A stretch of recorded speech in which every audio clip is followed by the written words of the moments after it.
Hello everyone. We are going to start the session. I'm going to share my screen and then we'll start. If anyone have any questions in between, they can unmute themselves and can ask the question.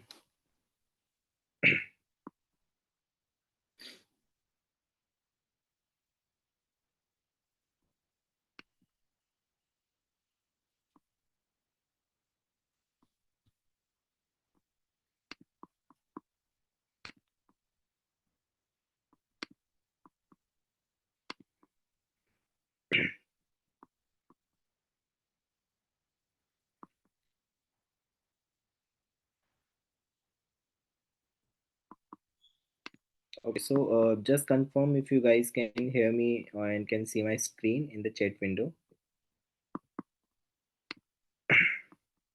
Can everyone see my screen?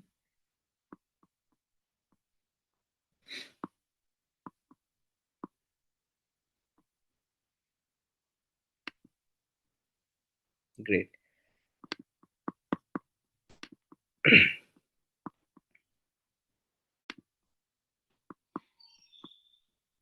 Okay.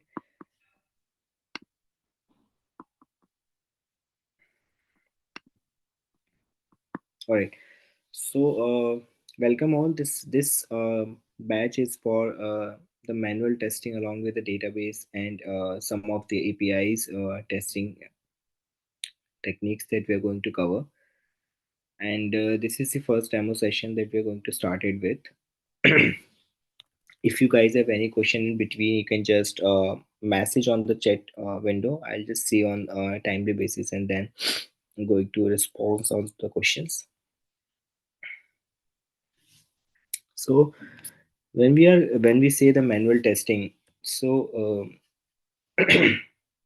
before going into the manual testing, we want to understand that why the testing is required at the first place, right?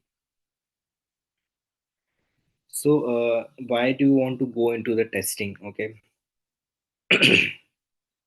so we have to understand one thing, that whatever the product or whatever the service anyone is giving, it requires a kind of mechanism which can measure the quality of that particular service or of that particular product.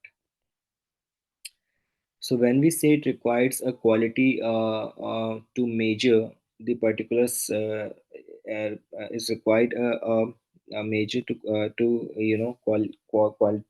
check the quality of any service or product, required certain kind of measures or the standards. Okay, that is what the testing is all about.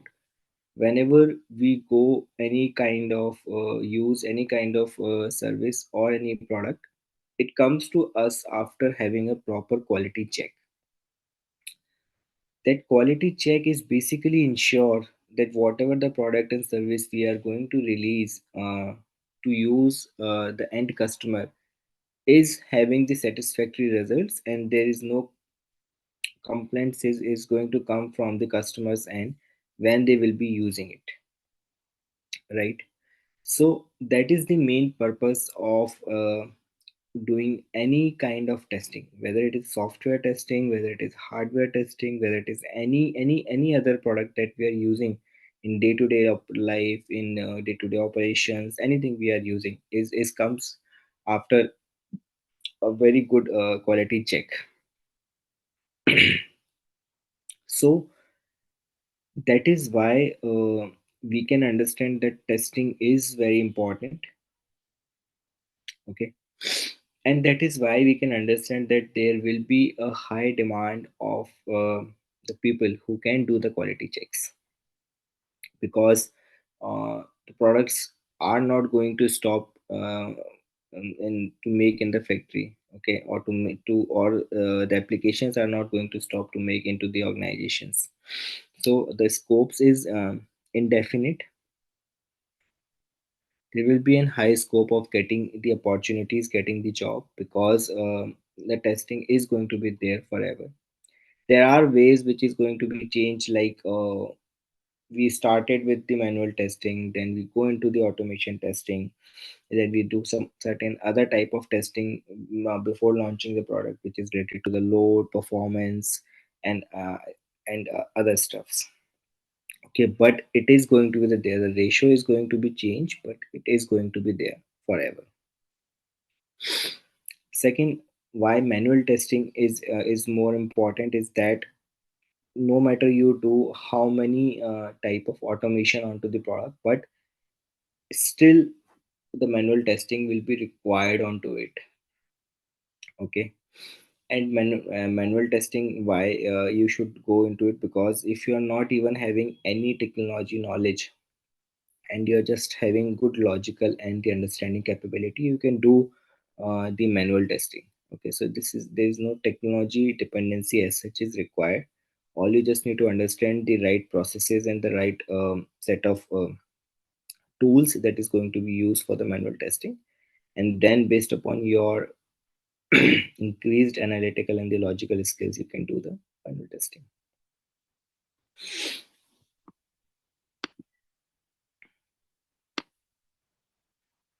Okay, if you guys have any question in between, you can ask. My voice is a little bad today, but I'm just trying. So if any question in between, you can ask me. Just type in the chat, and I can see and I can respond to that. Hope till now everything is clear to everyone. At any point, if anyone have any question, just message on the chat window, or you can just unmute yourself and ask. Great. Now, as I said, who can after, so we have understand why testing is so important. Okay, now we can see who can perform the testing. So basically, as I said, for the manual testing, anyone who is having a basic digital understanding, when I say the digital understanding, is basically you should at least know what a application is, how to navigate an application. Application can be anything, and it is very easy in these days because everyone is using the some or the other type of mobile application or the web application. They are using it for doing day to day work. For example, whenever we go to the doctor or the hospital, we use the book appointment app. Whenever we go for a movie, we use a mobile application to book the tickets. Whenever we go for any kind of online shopping or purchasing, we use the web applications or the mobile applications like Flipkart, Amazon. Whenever we are spending time over social media, we are using applications like Facebook, Twitter, Instagram. And whenever we are doing any other professional work, we are using applications. And the web application, there are many applications that we are using. Right now also we are using an application called Zoom, where we are able to communicate through the meetings. So it is again a kind of web application. So that is why the digital understanding is not so difficult to get, because everyone is so digital these days that they do have that experience inbuilt in themselves. And the moment person start thinking about going into the testing career, they should start looking all these applications from a different perspective. Let me give an example. For example, I am right now showing or using the Microsoft PowerPoint product, because I am just displaying the Power PPTs notes. So I'm using that product. That is a kind of product. So till now, I just use it to for my creating the notes on and just displaying the notes to you guys for that purpose. But the moment if I, as a normal person, think that no, I just want to do the testing, or I want to go to the manual testing, and I want to do the product testing, or maybe any application testings, and then I start looking from that point of view. What I will think, when I am hovering onto any of this slide, it is giving me an hover text result. So this is called hover, and I'm just putting my mouse onto any slide. It is giving me a text which says why testing. Okay, so what it is doing, why testing. Okay, for example, if I change it, I change the heading. Can my hover text can change? Yes, why not testing? So earlier it was coming as why testing, now it is coming as why not testing. So from where it is just getting this text, it is getting the text from the heading of your slide. Okay, so this is the change in mind, that, or this is the digital understanding I am talking about. Just opening the PowerPoint product, and then start using it is one way of using a product.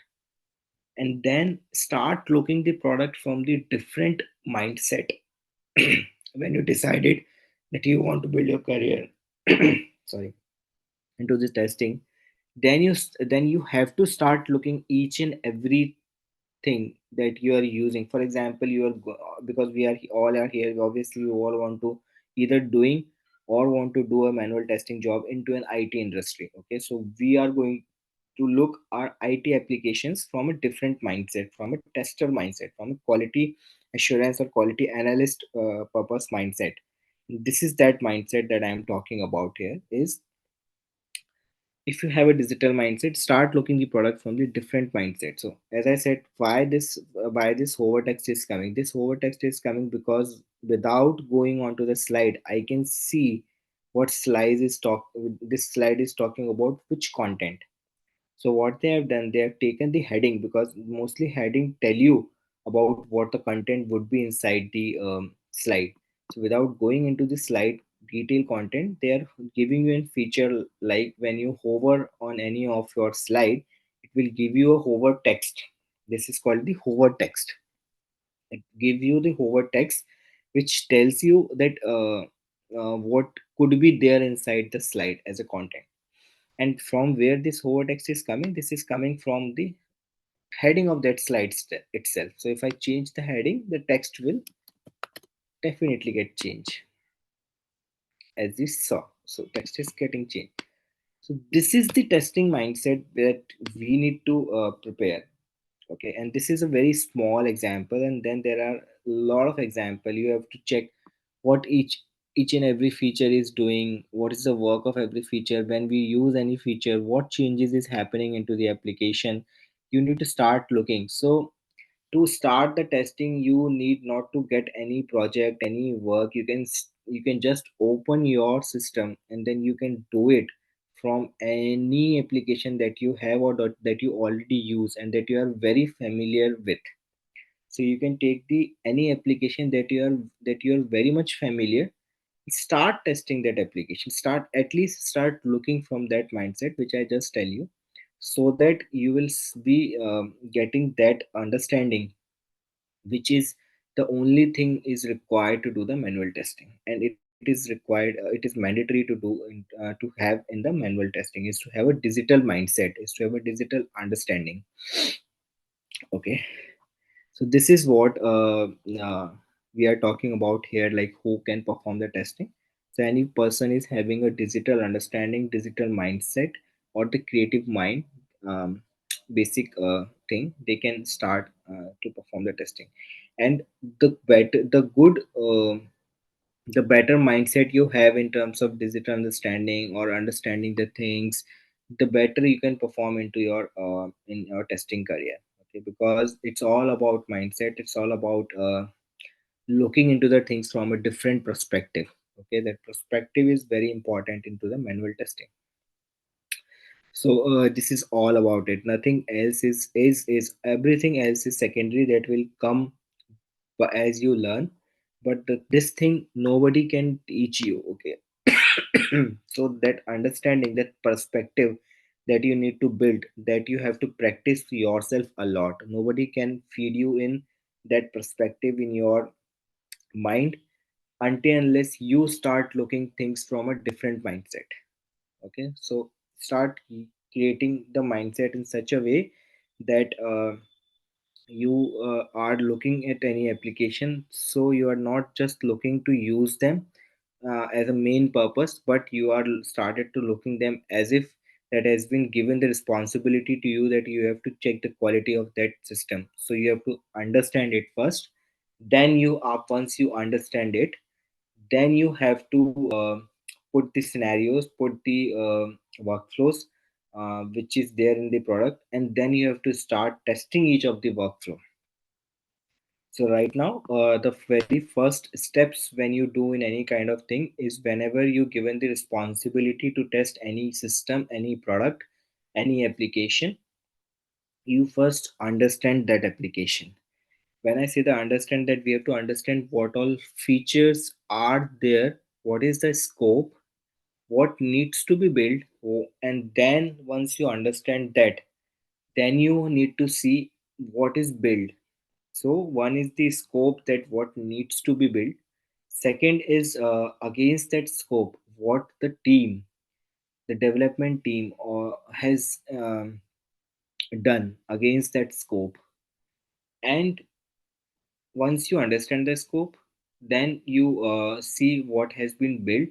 Then the third step comes as a quality analyst is to point out the differences. Okay, so what needs to be built is the scope. What has already built is what developer has built based upon the understanding, or the business analyst or the project manager or the QA. As a QA, now you have to understand both the things. You have to understand the initial scope, what has been agreed, what was the requirement, what we have done with that requirement, and then you have to check the actual requirement versus what is built, and is there any difference? If no, then it is passed. If yes, what is that difference? Okay, so the difference is basically, I'm telling you right now in the normal terminology, the difference is basically counted as the bug, issues, all these things. So that we have to log that bugs and issues if we are finding any differences. And then that bugs and issues getting resolved, and they have their own cycle where developer assign, we assign it to the developer, then they start looking into it, they find a defect against that bug, they fix the defect, they verify, and then they release again, uh, where the quality analyst or the manual testers or the testing team, they again verify it, and then they either reopen it or close it. So that is the only thing which comes as a bug and the defect management cycle. It's again a very basic thing. There is nothing new, nothing special about it. It's just we are checking what is the requirement and what we have built, and then again is there are method or the measures through which we performing these actions. So that's the only thing. Okay, is it clear to everyone? Any question anyone have right now, you can ask me, or else we can move forward.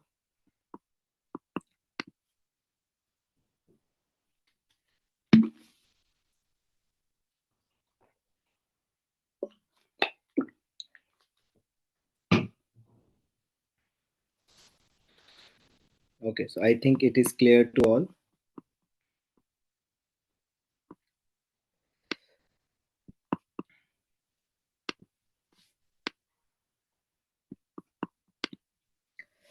Now again, when you say what is required, so we understand like who can perform the testing, why testing is why testing is going to be there, why testing is a good career. Okay, especially in the manual testing, we have seen that who can perform the testing, we have understood that.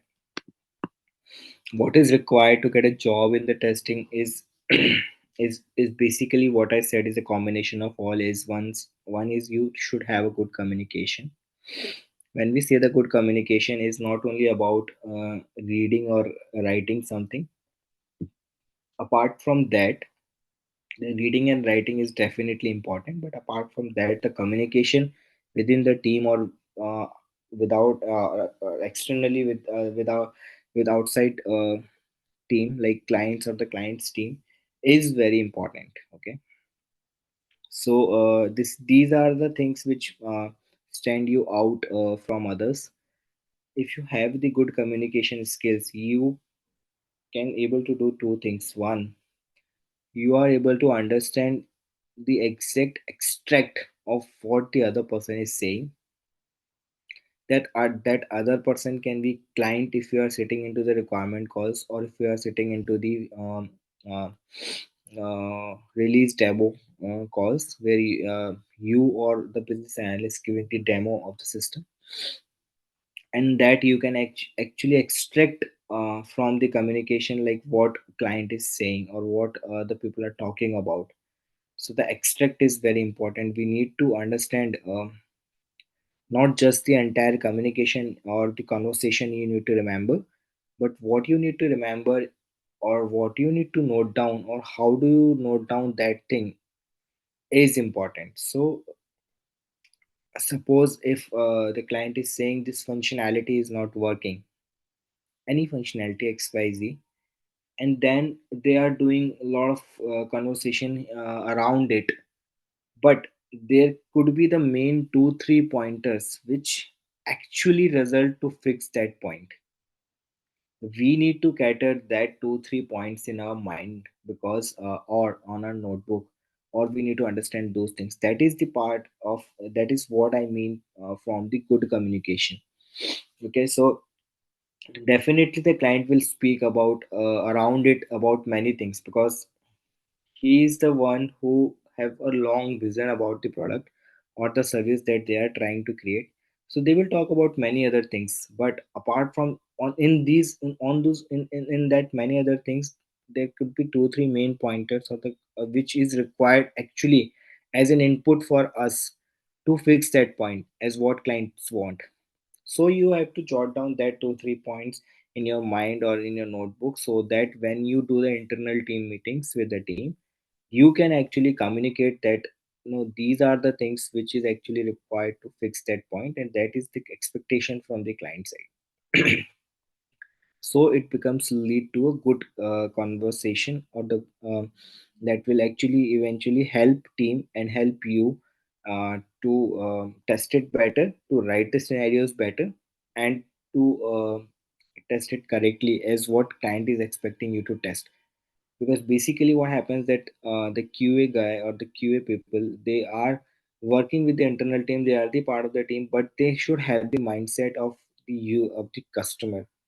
Okay, or the end user, because whatever end user is going to test, they can get you in any scenario. They can check the system, or they actually work on it, and when you work on it, you can just work in any area. And because of that, if there are any issue in any of the area, it comes out very quickly. Because when the people start getting to work onto the service or to the application, they can very easily give you whatever the bug is left inside the system, because their purpose is not to find the bug. Their purpose is to start using the system. They are using it like a normal user. They don't know whether system is buggy or not. So they but in while they using it, they use any of the areas or the main key areas which are most typical, because that are the most typical areas in the system are actually the most frequent usable areas. So as a tester, when we to test the application, we should very thoroughly test the areas which could be the most frequent using, um, which could become the most frequent using for the customers, for the end users. If you test those areas thoroughly, your system will be more efficient for the people in terms of the quality. Okay, so this is the so that is the example of the good communication, means that you should listen internally and you should listen in external calls very proactively, and you should jot down all the things, and you should communicate them well while doing the internal discussions or with the clients also. So these kind of things is a part of good communication.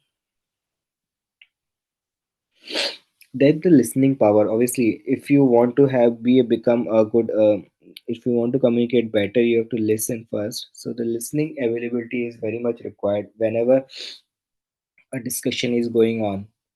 So you need to listen both the side properly, so that you can have your own mindset. Okay, and through your own mindset you can just communicate proactively in that communication that is happening within the team. So the listening power is very important, and then you have to have a good remember skills, so that you remember things well. Becomes a quality analyst, or the person who is going to test the application. You should be able to listen and remember properly what the initial discussion was, what is the requirement, what we have decided, what is the things around it that need to be tested. So all these things are very much dependent onto the skill. Creative thinking is that you should be able to ask the questions at every point of time to yourself, to the internal team, and just by seeing the requirement, just you have to think around it from all the perspective. And then that will help you to create the test scenarios, test cases. So that is why this skills is very much required, so that you can just um, hit the exact place where you actually need to hit. Okay. Then logical and analytic skills is again is required to help you in your job, because as much logical as you can think, as much analytical you can think, you will be more correct into your job or while doing your work. Then core concept, in-depth knowledge and know how to implement them. So the core concept is basically there are various techniques, methods that is going to be used while when you learn the testing. So these methods and concept, you should just know about it as a definition, but you should know how we can implement that those things in our work culture, so that it give you the best results, which is why they are built and they are there in place.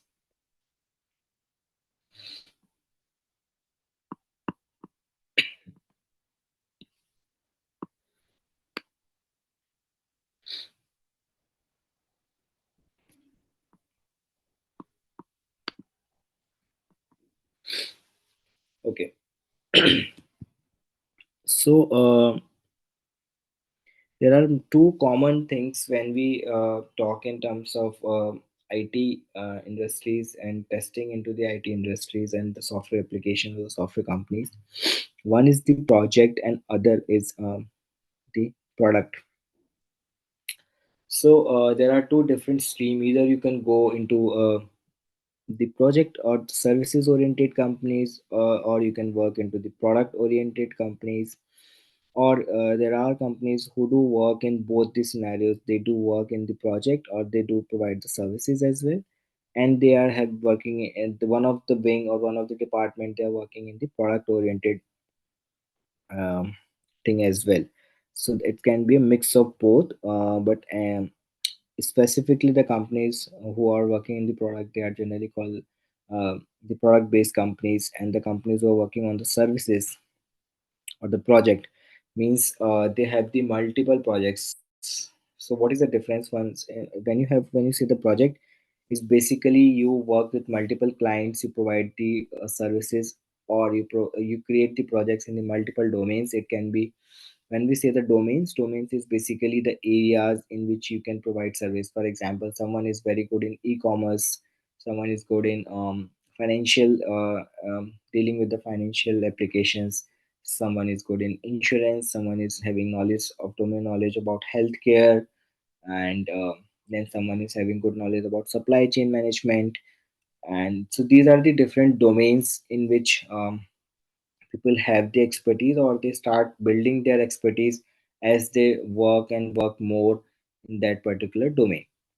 So when you create the service, when you create the application, so when I say that you are a service based or a product based organization. So service based is basically that you have the multiple domains, or you have a one or two domain, you can have one or two domain as well, and then you create the applications for the different client and the customers in that domain. For example, I may run a company which work into e-commerce domain only, and I'm creating the mobile application or the web applications for the different clients based upon their requirement. Okay, so I am approaching to the people who are running a e-commerce business like on Amazon or Flipkart, of selling anything.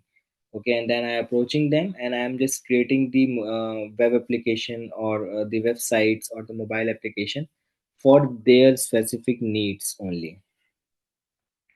So that is the example of a service based organization, that they are approaching the customers and they are taking their requirement, understanding from them that what they need, what their business is, or if they want to create something as as an some product if they want to create, and that they can sell to the different customer and they want as to launch it. So that, but for us that would be a service.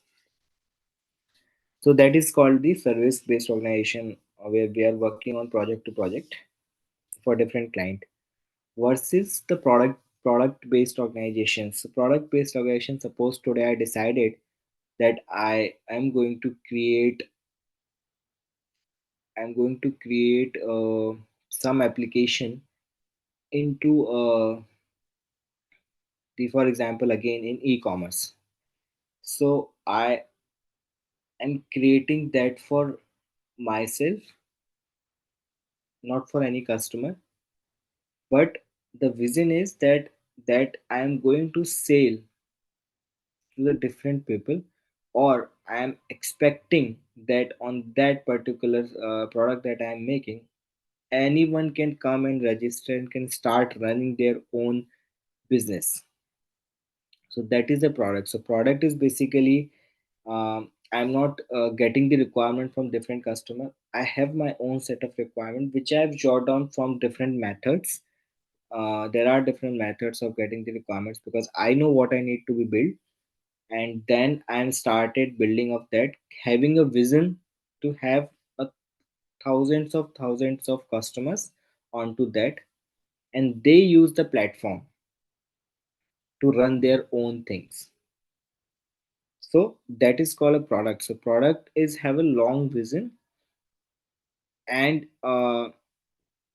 product is having a lot of customer working onto the similar thing. So if 100 people are coming onto my product, they all are using the same features, they all are using the application in the same manner.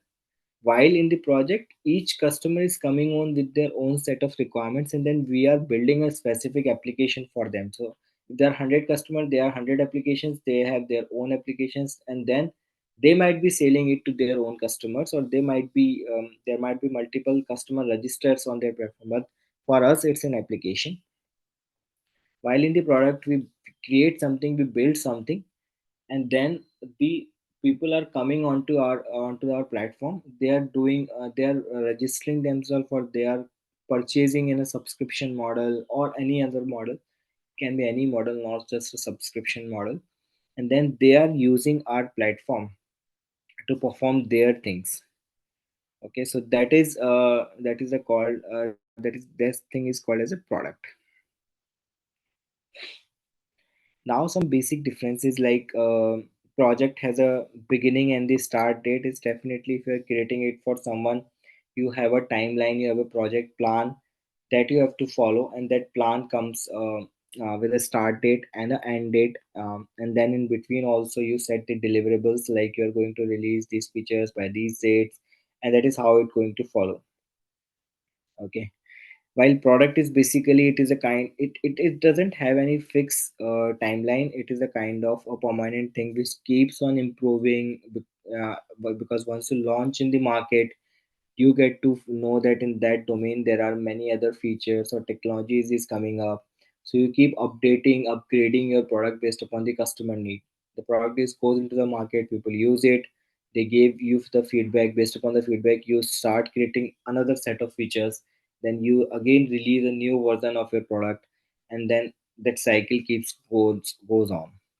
So that is why we are saying there is no fixed start date and end date of a product. It is a permanent thing which is until decommissioned, means until you say that no, today I am just closing or stopping my product to being used in the market.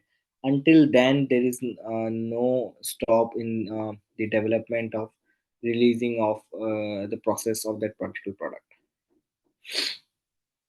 Okay, Then the project has a short term project team. Definitely whenever a project is comes, there is a client, and for that there is a specific requirement. The requirement is being finalized. Then a project team is being prepared based upon the skill set is required to deliver that project, based upon the technology needed, the kind of services needed. uh, then based on that the team is being formed. So there is a short term project team which is created only for that particular time period. And then once the project is complete, the team is dissolved, and then they start working in the another project. While in the product it's slightly different.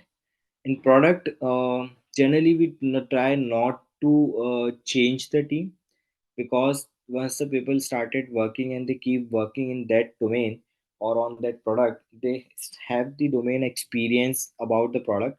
So the team is going to be the remain same, and the team is going to be the remain same for little longer period, because product have a bigger life cycle than the project.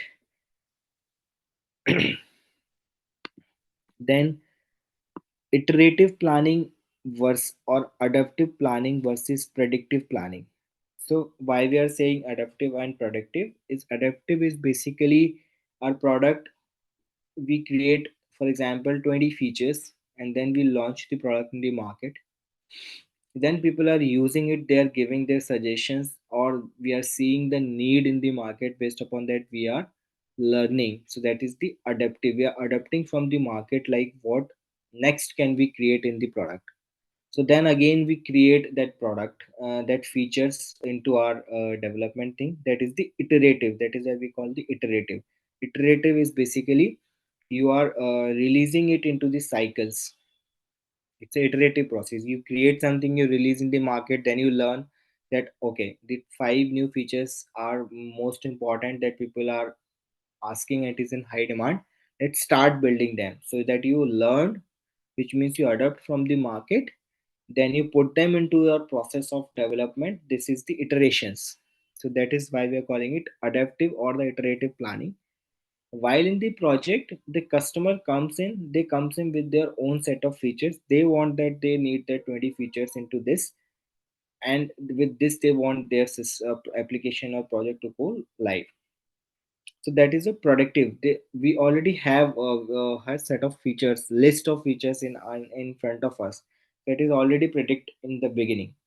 Okay, we know the upfront what we need to do, and based upon those features only we create a planning, like we create a project plan, start date, end date.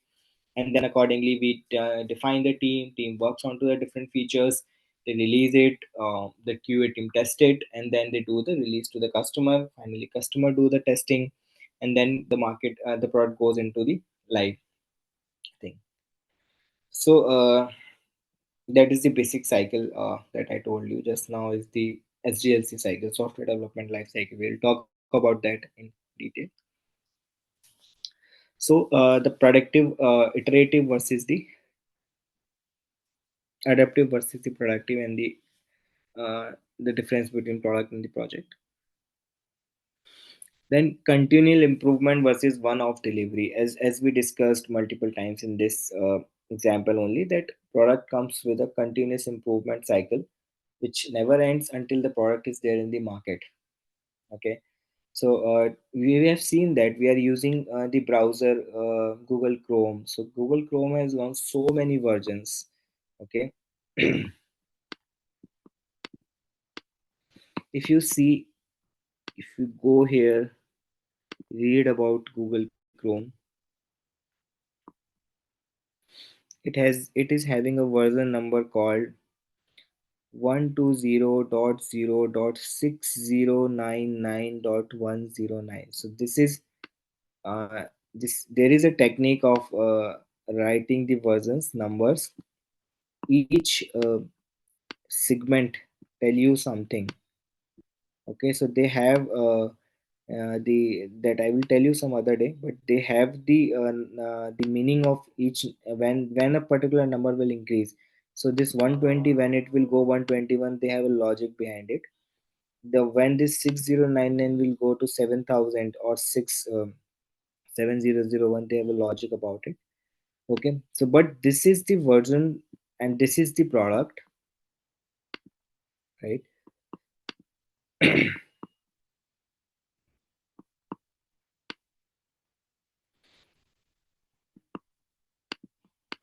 So what we are saying is it evolves as the customer required.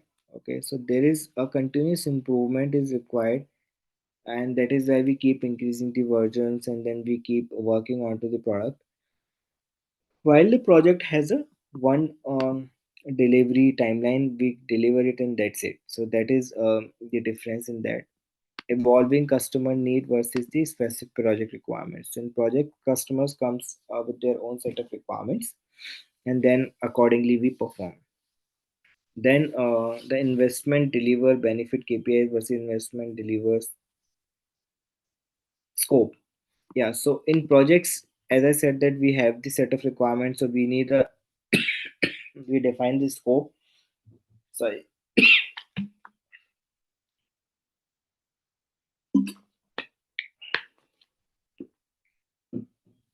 and we know what needs to be built. But versus here in the product, we actually understanding from the market needs, don't have any set of defined scope, and then based upon on these needs, we are just delivering the features. Okay. So these are few basic difference between project and the product, and we need to understand because there when you work for a project based industry versus you work in a product based industry, there are difference in set of you know in sort of in the head in terms of hierarchy of the organization, in terms of roles and responsibility, in terms of ways and method of doing the testing and delivering the result is quite a bit different. So when you say the project based organization and the product based organization, or service based organization or the product based organization, there is difference. That is why we are understanding the difference between as a concept in project versus product. What is the difference when you work in a project and a product based organization?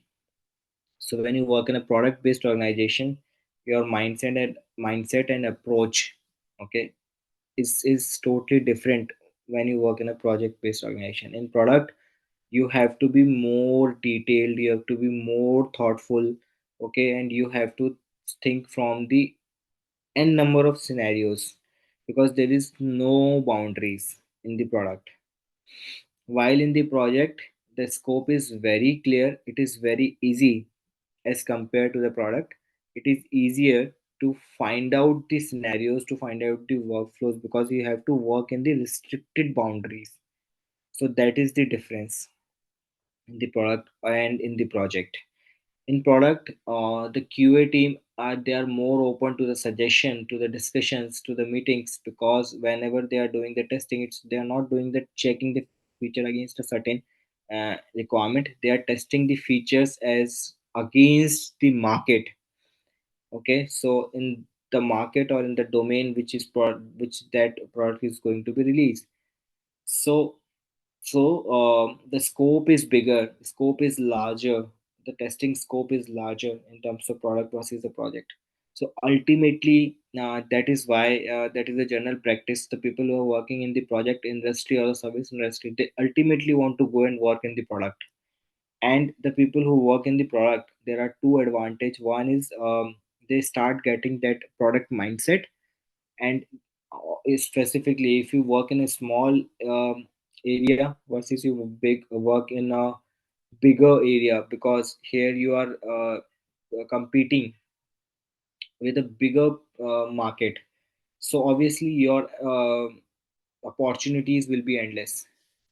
So that is why the end goal is people generally wants to work with the product based companies, and they want to work with the companies even if they are having anything. The product can be a startup company, it can be a stabilized company, for example Oracle, Salesforce, Microsoft, or Google. They have many products, and those products are being used by the organizations, the customers, and the people would like to work into the as an end goal to work into for that product based organizations, because their learning is very different, learning is very high. Learning curve is very good. Okay.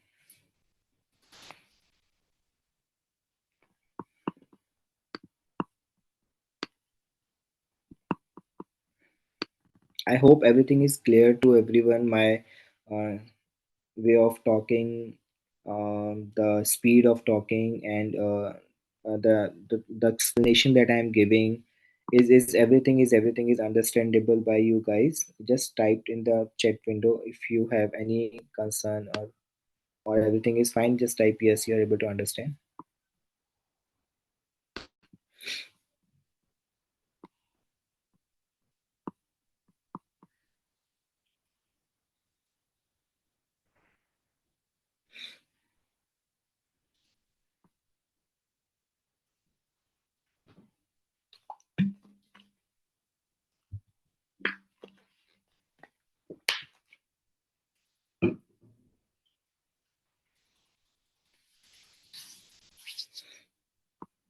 All right. So hope no one is having any questions as of now.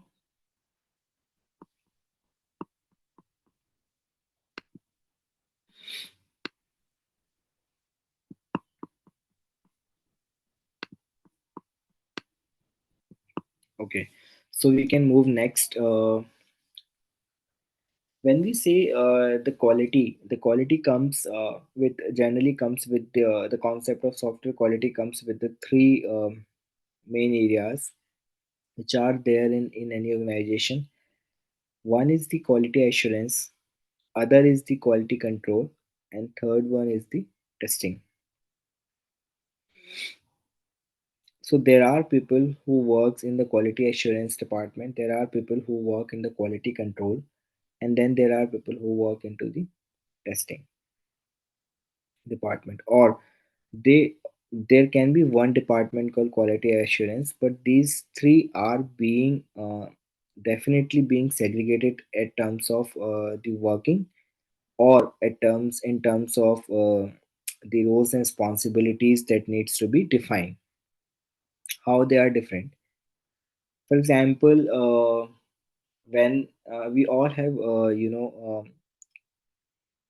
studied in any of the organization.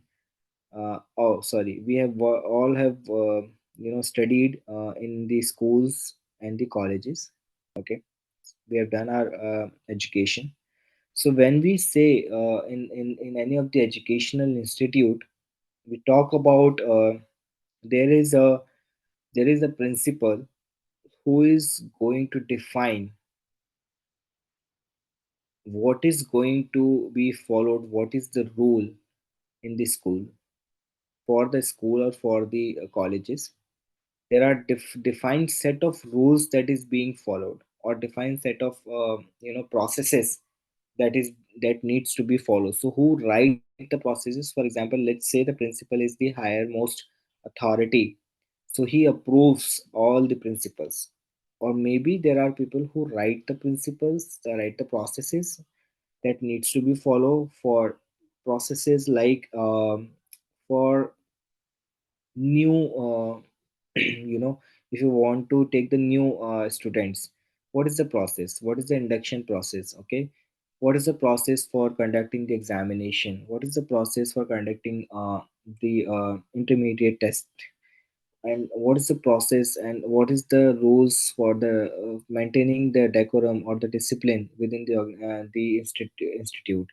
So all these things are being defined step by step, rule by rule. What should be the punishment if you are not following this? What will happen if you are not, complete your 75% of your attendance? So these all things. So then the processes, and then the shortcoming of that if they are not performing. So those are being defined, checked, and then principal is going to sign that, and that they are going to be sent as a copy to everyone, and then from there as an instruction they are going to use it. So who uses it? There are teachers who are going to use that.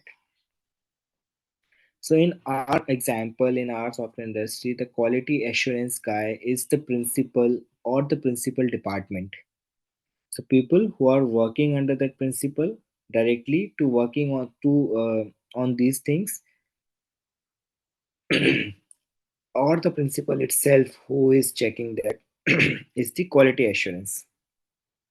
So quality assurance in terms of IT is basically define the set of processes or the SOP which says what needs to be done in, especially in the testing only. So there now we are talking specifically to the testing only, that the quality assurance is basically defines what needs to be done, what needs to be and how it should be done. That is the quality assurance. So the principal is the quality assurance guy who is defining and ensuring that everything is in right place, updated as per the market.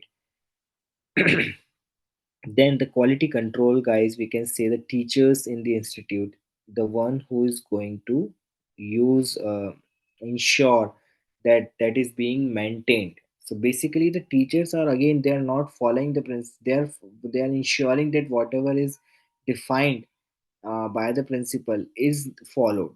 So the quality control is basically the checking of that particular process or SOP that is being followed in the organization or not in the testing department.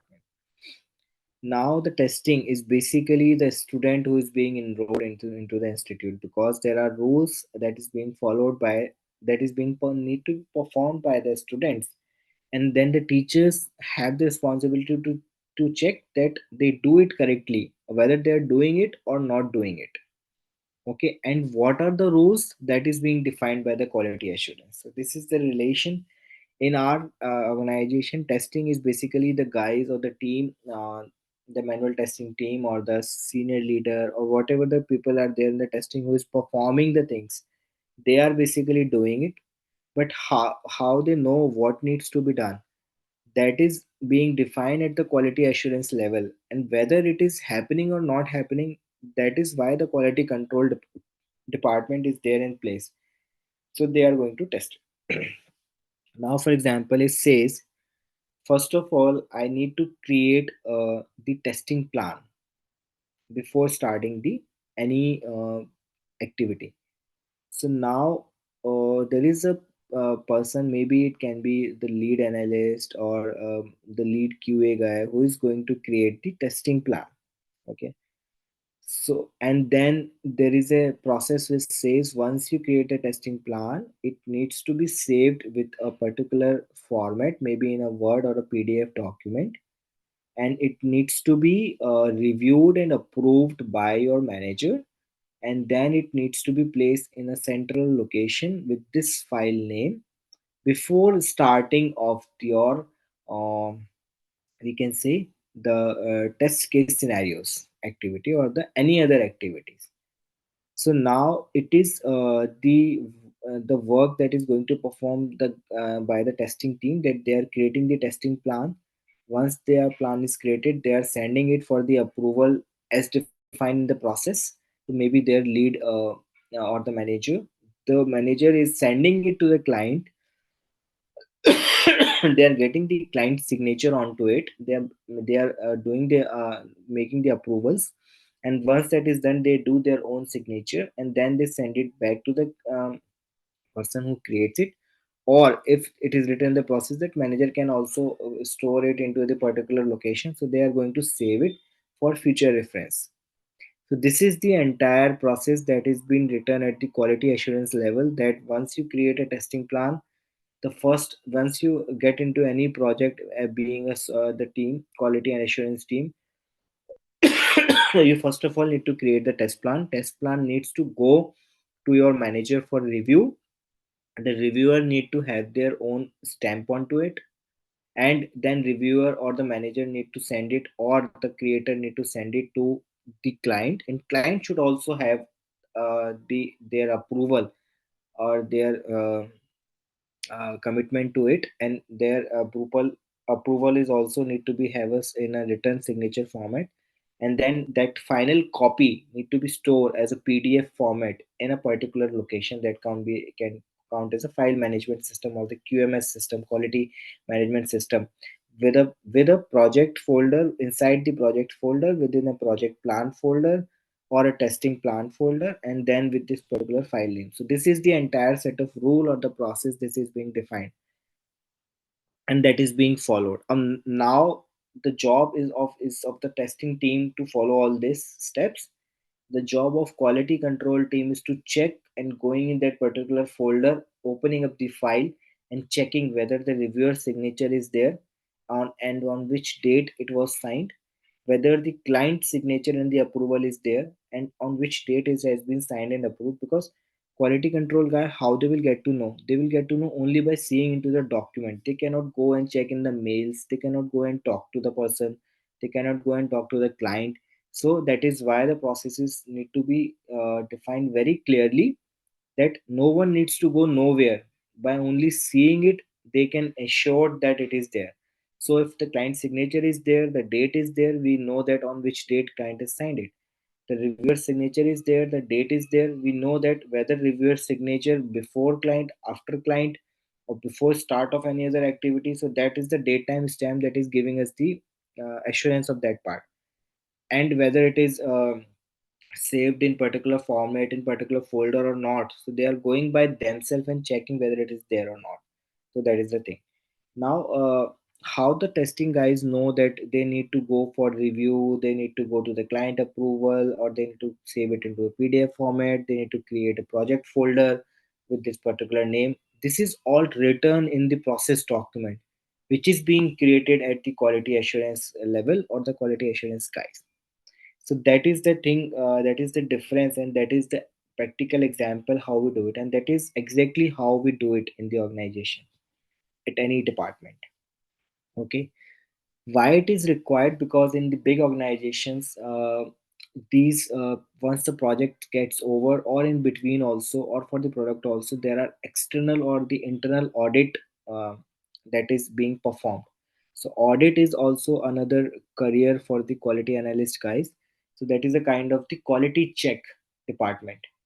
So quality check department is basically they comes and do the audits of your project, whether you are following the processes correctly or not. So QC, quality control, is the internal check on a regular basis, but the audit is the client check, because the client who trusted you to work on a project, who is giving your time, your money, and who is putting everything is on risk, they need to ensure that the product or the service or the application that you are making, the team is making, how organized they are they following the set of processes that they commit, or if they are not following those things. So because these things give you the indirect indication that how your software or the project quality is going to be.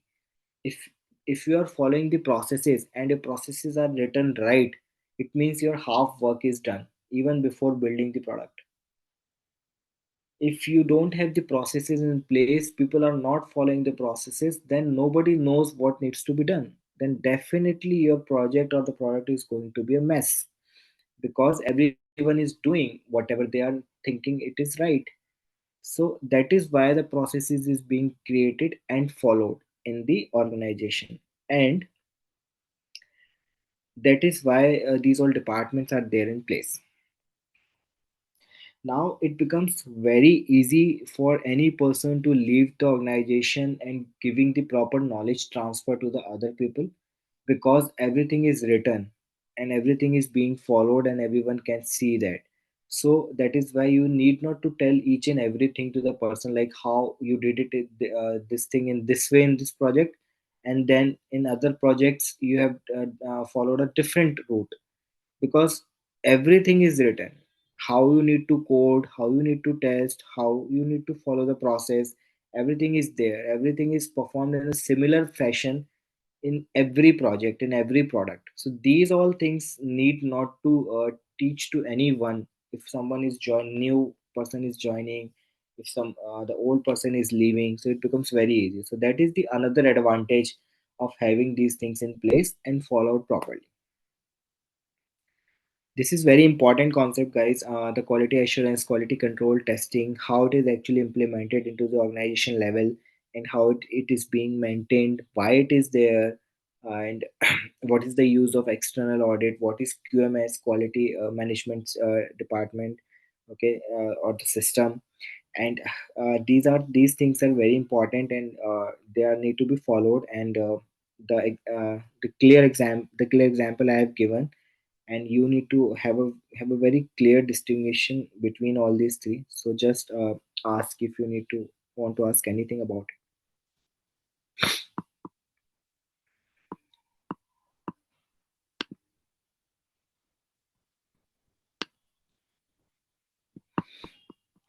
Okay, am I clear? My voice is clear, everyone is able to hear me, is here? Can you just anyone type on the chat that everything is clear?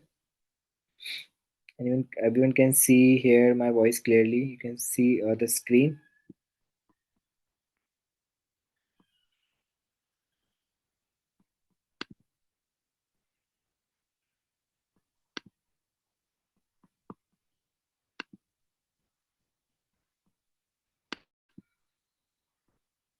Great.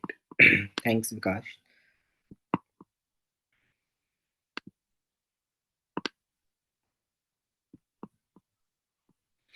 All right, so this is just the basic differentiation I've given between QA, QC, and testing, but I've explained a lot more here, which is just the abstract here, like what is the purpose of QA, QC, and testing. What is the focus? The QA focuses on processes, the QC focuses on product as a whole, and then testing focus on the source code and design. It's basically this is the creating of something. QC is basically whether it is while creation, whether you followed the thing or not, and the QA is basically is to define the things at first place. Okay. What it is QA for? QA is to prevention, because they create the processes who prevent you of doing the certain things wrongly. Then QC is for verification, whether you are doing it or not, and testing is for detection, means of finding it. Similarly, who can do the QA, who can do QC, who can do testing, and when to do the QA, QC, and testing, all these things. Okay.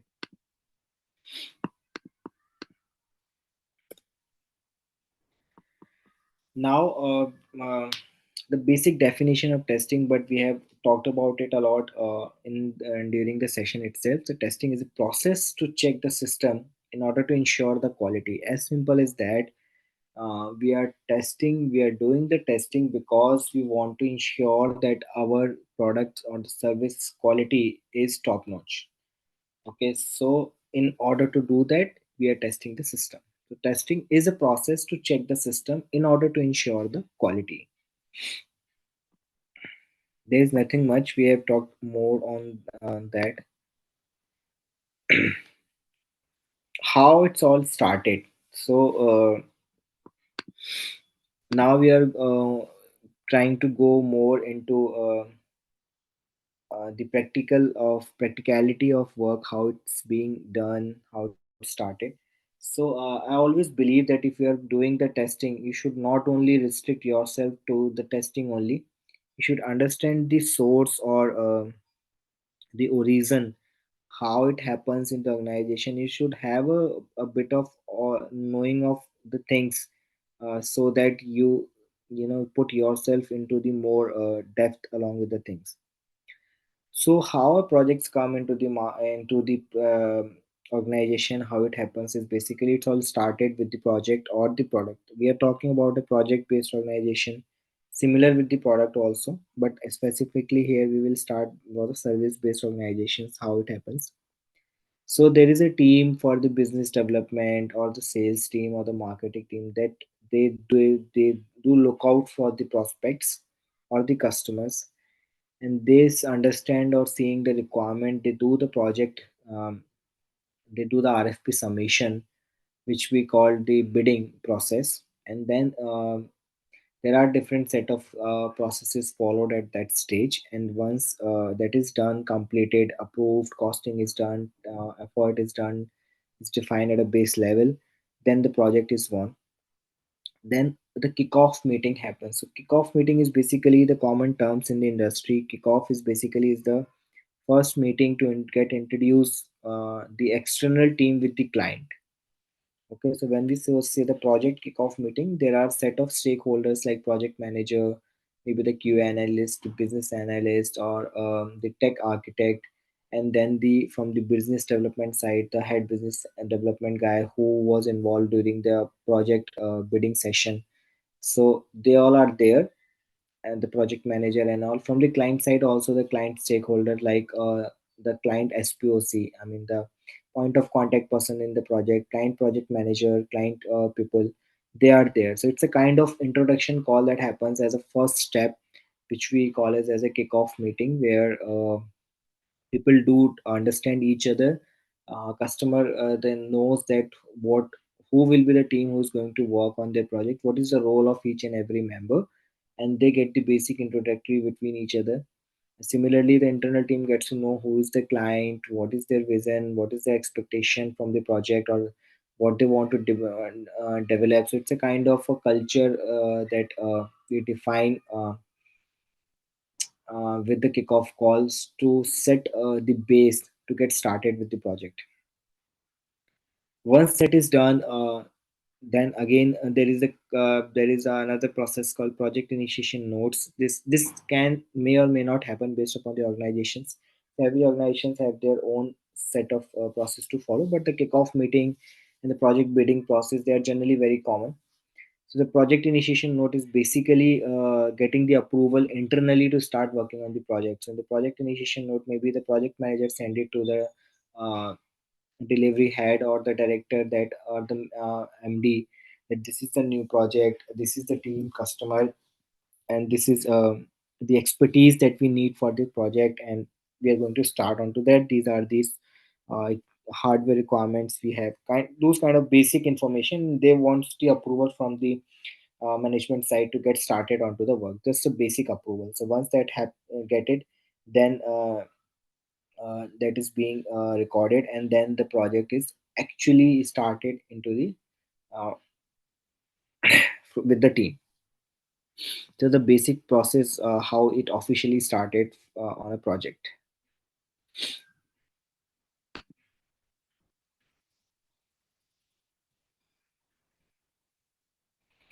All right, so SDLC we are going to read more in detail, but I'm here, I'm just giving you a basic introduction like what software development life cycle is. So once the initial process happens, then we moved into the software development life cycle, where the very first stage is the initiation of a project. Okay, so initiation is basically start creating with the basic project charter. There are steps that is being done. The internal teams have their own meetings. They define what kind of test set other people is required in the project plan, what kind of hardware is required, which team is going to work, and for that they do the discussions like which who is having the best experience to work into this scenario, who is available. So the resource arrangement, resource management, resource planning, all these things done at the initiation and the planning level. The second stage is basically the analysis or the requirement gathering, which is the core stage where the QA and the business analyst, the quality analyst, project manager, they are basically more involved. And wherever required, they take the technical architect or the technical lead from the team, because in this stage they are going to discuss the requirement in depth with the client, and they are going to prepare some requirement documents which are very famously known as business requirement specification, called as BRS, or the software requirement specification followed by BRS, called SRS, or FRS, functional requirement specification. So I will show you all these three documents. These are being created at its stage being signed off from the client.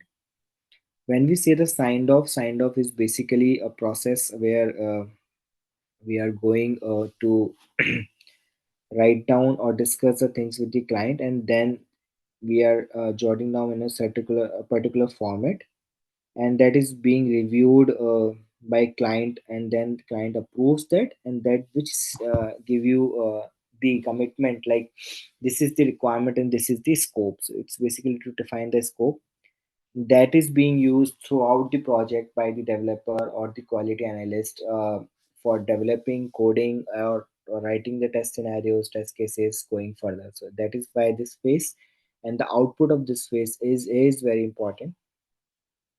The third is basically the designing stage. After the requirement stage, requirement gathering or analysis stage gets closed, is the designing stage. So in designing, is basically related to the database design and the application UI UX design stage, where the technical team is actually get started. The development team is actually get started with their database design, architecture design process, and the UI UX team get started with their UI designing process, and then again the client is involved in that, and that is being done. At this stage, that QA team is also get started with their test plan, documentation, and then test scenarios designing. All these things getting started here because the requirement are finalized. So the development team and the testing team can actually get started with the things. Then the coding and the development phase, where the hardcore coding and developer do this, and once they are done with that, then based upon the requirement they just follow the design and the requirement, and then they create develop the functionality in the technologies that has been decided. Then once they are done with a certain feature or whatever is defined in the project plan and the test plan, according to that they do the delay releases. So release is basically is giving certain set of features for the testing. So that is why we are saying the release. A release can be internal QA release, or release can be the client UAT release. Okay, I'll tell you the term use of terms. So internal QA release is basically when we are releasing for our internal team or the QA team to start their testing activities. And this is the environment or the platform where internally application is being tested. Once that is done, then they submit their report, that the QA team, like the bug. If there is a bug, they have the system tools where they log the bugs, and then the bug cycle follows. And based upon that, it is being decided at particular stage that now the features are good to go to release to the client. So then it is being released onto the client URL, as in the different web address where client can test. So there are separate environment, one for QA, one for client. So that because client one is more stable as compared to the QA environment, where they do release frequently, so the QA can test and verifies. Once it is done, if it is signed off that yes, now it can go to the client, then that set of features is being only that set of feature is being deployed into the client environment. When we say deploy, is basically we are releasing that code or that features for the client, so the client can do their own testing. So when the client do the testing, is called UAT, or the user acceptance testing that they do. And once that is done and they are say that yeah, it is good, and then if we have planner live, then it is being released onto the production server. So production is basically the live environment where actually end user uses that system. So this is the basic cycle that happens between the 4 and 5 steps. And once the production is done, then the delivery and the maintenance things comes, where we move the things onto the production, and then it the maintenance cycle starts. That's a different story. So this is the short the software development life cycle that is being followed, and in each step there are many things that is being involved. Then in between the SDLC software development lifecycle, the software testing lifecycle is being followed, which is the major area where the you guys is going to work, is the software testing lifecycle. Okay, so which start from after the requirement gathering session or the analysis is done and the design is being finalized. The coding is the development team is get there was started with their own development thing, and the testing team is get started with their test planning test in case development, test scenarios creation, and all these things. So they start with the test planning.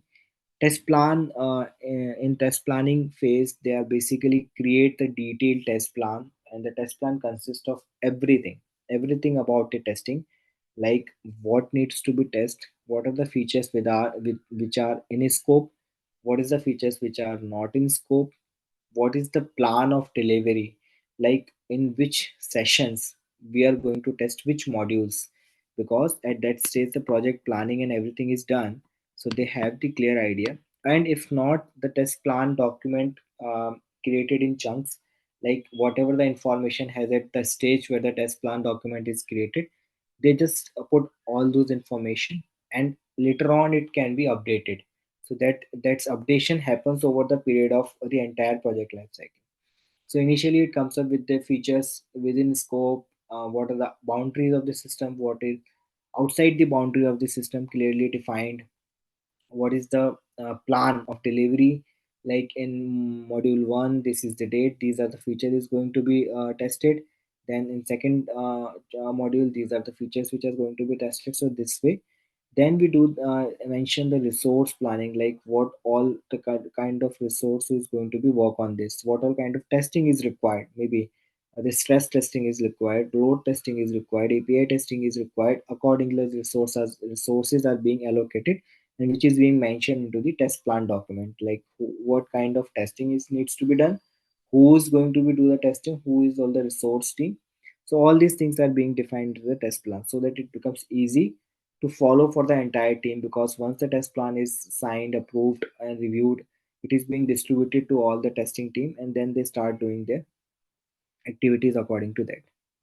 So the second step is to creating the test case scenarios and writing the test cases. So we have, this is the major areas where the testing team work initially, because until unless we are not having the application or from the development side, before that we need to get ready with our test plan. So what are our test cases and the test scenarios? So whatever is mentioned in the test plan document, based upon that plan, we the testing team gets started with the writing the test scenarios and test cases, which is going to be released at the first place for those features. Then they are being reviewed, corrected, finalized, and then once the deployment comes from the development team, then the test cases are being executed. Okay, so this is how the cycle, and then the test case has different test steps that is being followed. They have the pass and fail criteria at each steps, and the result and response for each steps. Testing environment setup is happens before executing the test case. So what all scenario we have is basically in what environment development team is working. Similarly, the test environment team need to have a similar environment, they need to have a similar technology, similar database, similar browser versions, and the other application versions, so that we can check in the similar environment. Otherwise the same issue cannot be reproduced at the development sites, and the test environment and the production environment, they all need to be same, because if the people are using in the on in a different version, and that version is different in the testing environment, so they might not find out the real issue. So that is what we call about setting up the right environment.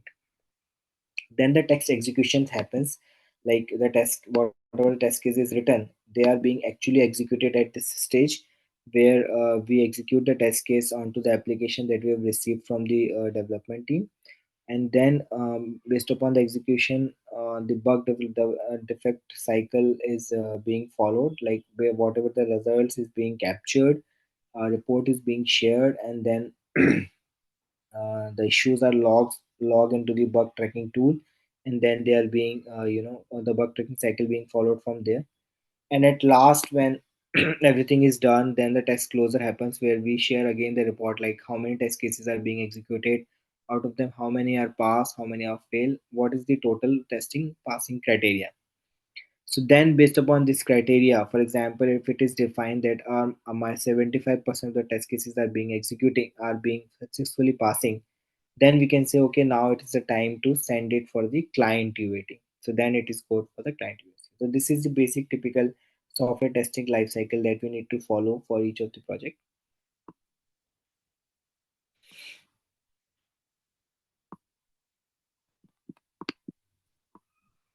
And there are certain testing methodology. We will talk more about it. I'll not just talk more here. It's a black box, white box, and gray box text testing. I'll explain everything is in detail. What is the meaning of each one of them? And there are certain level of testing which is defined, which is done at a different stage. As I explained, like unit level testing is done by mostly by the technical people or the developer, because whatever they develop, they first test it on their own machines, own system. Okay, so that is why we are calling it unit level testing. Unit level as in the first level testing, which is only done by the developers to ensure that everything whatever they have developed is against the requirement. And at least in the isolated mode, if they're testing only that code is giving them the actual result what needed. Okay, then the module level testing is when you're creating a one feature and then you integrate that feature with your entire set of other features. It is called the module level. So at first level, developer did the testing for their own program only for that feature. But when that program is being integrated with the other programs within that module itself, then it is again done at the module level testing. This is also done by the developer or the guy who is having the technical experience. So they do test it when my program is merged with the other programs or within the same module, how it is performing now, what is the impact on the others, if there is any impact, if not, whether it is still working in a similar way, whether it is giving me the right result. So once the module level testing is passed, and then it is done at the integration level testing, like when this module is get integrated with the other modules of the system, then is there an impact on the other module or everything is working fine or not. So that is the integration level testing. Then the system level testing is done, which is done by the manual testers or the testing team. This is happening from this stage. So once the integration level testing is passed, then it is being deployed at the QA environment, and then the QA started with the system level testing, where they check the entire system from their test cases scenarios point of view. And once it is done, then it is being released to the client UAT. So that is the client testing, user acceptance testing. So these are the basics levels that is being followed in sequence um, to get us the desired result.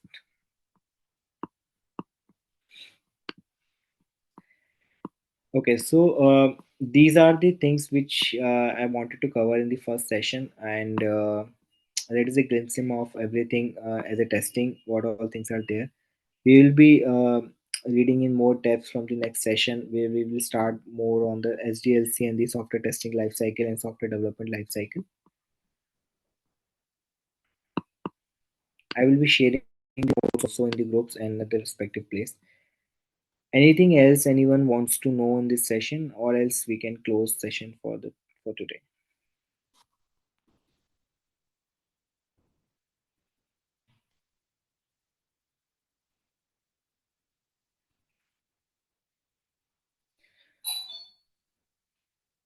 All right. So I think everything is clear to everyone. Thank you guys. Thanks everyone. We'll meet in the next session on next Saturday.